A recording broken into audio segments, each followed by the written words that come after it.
যত ছাত্র এবং জনতা শহীদ হয়েছে, ওরা যে বাংলাদেশের স্বপ্ন দেখে শহীদ হয়েছে, ওরা তো শহীদ হয়েই গেল। সেই বাংলাদেশ তো পড়ে আছে।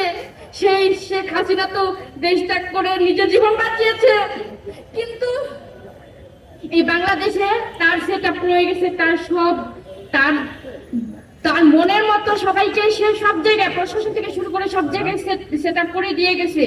এই বাংলাদেশের অনেক সংস্কার প্রয়োজন, অনেক পুনর্গঠন প্রয়োজন। আমি আমার ভাইয়ের ডেথ সার্টিফিকেটটাও সঠিক পাইনি। দেশ স্বাধীনের পরও 6 তারিখে যখন ওর ভার্সিটি থেকে জানাজা শেষে আমরা নিয়ে আসছি সোহরাওয়ার্দীতে, ওর ভার্সিটির টিচাররা সহ আমরা নিয়ে আসছি ডেথ সার্টিফিকেট জন্য। সোহরাওয়ার্দী থেকে বলেছে যে উপরে নির্দেশনা আছে, আমরা কোনো গুলিবিদ্ধ হওয়ার সার্টিফিকেট দিতে পারবো না। এটা আমাদের আগের যে রেজিস্টার ছিল সেটা ডিবিএ এসে নিয়ে গেছে। এই যে দেশ স্বাধীন হয়েছে 5 তারিখে, 6 তারিখেও তারা বলছে যে উপরে নির্দেশনা আছে, এই সেটআপটা চেঞ্জ করতে হবে। তার পরবর্তীতে আবার আমি হাবিব হসপিটাল থেকেও আমার ডেথ সার্টিফিকেট সংগ্রহ করার চেষ্টা করছি, ডকুমেন্ট সংগ্রহ করার চেষ্টা করছি, যে ওখানে ওকে নেওয়া হয়েছে। সেই রেজিস্টারটা পর্যন্ত আমাকে দেখতে দেওয়া হয়নি।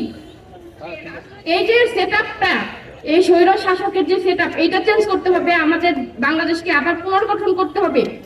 আমার ভাই সহ সকল শহীদরা তাদের জীবন বিসর্জন দিয়ে গেছে, কিন্তু আমাদের কাজ শেষ হয় নাই। ওদের দায়িত্ব হয়তো ওরা পালন করে দেশকে স্বাধীন করেছে, কিন্তু বাকি যারা ছাত্র এবং জনতা এই আন্দোলন অংশগ্রহণ করেছিলেন, তারা সবাই যদি ঘুমিয়ে যায় তাহলে দেশটা আবার ধ্বংস হয়ে যাবে। দেশটাকে ধ্বংস হতে দেওয়া যাবে না কোনোভাবেই। দেশটাকে পুনর্গঠন করতে হবে। এই ছাত্র যারা এই আন্দোলনে ডাক দিয়েছিল, আবার আর ছাত্রদের এই ডাকে সাধারণ জনগণ যেভাবে অংশগ্রহণ করে সবাই মিলে এই দেশটাকে স্বাধীন করেছে, সেই স্বাধীনতাকে রক্ষা করতে হবে। আমরা জানি যে স্বাধীনতা অর্জন করা এই শহীদদেরকে শহীদদের ভুলে সাথে সাথে আমরা যদি ঘুমিয়ে যাই হবে না। ওরা হয়তো জীবন বিসর্জন দিয়ে ঘুমিয়ে গেছে, আমরা জেগে জেগে যদি ঘুমিয়ে যাই হবে না, জীবিত থেকে যদি ঘুমিয়ে যাই হবে না। আমাদের জেগে থাকতে হবে এবং খুব সজাগ সতর্ক থাকতে হবে। আমাদের এই দেশকে পুনর্গঠন করতে হবে। আমি বিশ্বাস করি যে ছাত্র জনতার সমন্বয়ে যেহেতু এই স্বৈরশাসকের হাত থেকে আমাদের দেশকে আবার দ্বিতীয়বার স্বাধীন করা সম্ভব হয়েছে, ঠিক সেইভাবেই এই ছাত্র এবং নাগরিকদের সমন্বয়ে ঐক্যবদ্ধভাবে সবাই মিলে আবার আমরা এই দেশটাকে পুনর্গঠন করতে পারবো। তাই আমি এই যে যারা এই জাতীয় নাগরিক কমিটি গঠন করেছে তাদের প্রতি একটা দায়িত্ব দিচ্ছি যে আপনারা কখনোই আমাদের এই স্বাধীনতাকে হারাতে দিবেন না।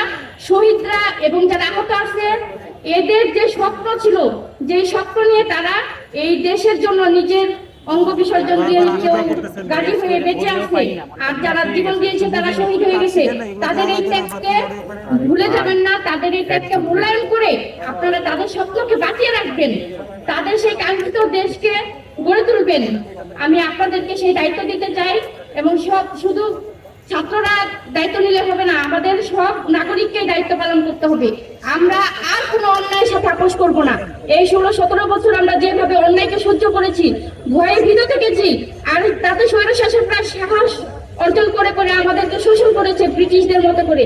সেই সুযোগ যেন আর কোনো রাষ্ট্রের ক্ষমতাসীন দল আর সেই সুযোগ না পায়, কেউ যেন আর কোনোদিন স্বৈরশাসক হওয়ার সুযোগ না পায়, সেই সাহসও করতে না পারে। দেশে যেন আর কোনোদিন কোনো স্বৈরশাসক না আসে, সেজন্য সবাইকে সজাগ এবং সতর্ক থাকতে হবে এবং কি কাজ করতে হবে, সবাই মিলে আমরা কাজ করব দেশের জন্য।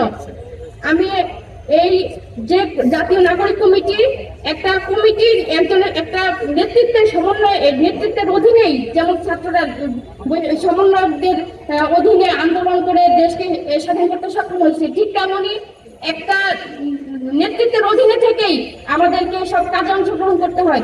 তাই এই জাতীয় নাগরিক কমিটি যে তাদের নেতৃত্বে যেন আমরা সকল নাগরিক ঐক্যবদ্ধ হয়ে এই দেশটাকে পুনর্গঠন করতে পারি, আমিও তাদের সেই দায়িত্ব দিচ্ছি যে আমার যে ভাই শহীদ হয়েছে, সেই শহীদ আমার ভাই সহ সকল শহীদদের বিচারটা যেন সঠিকভাবে হয়।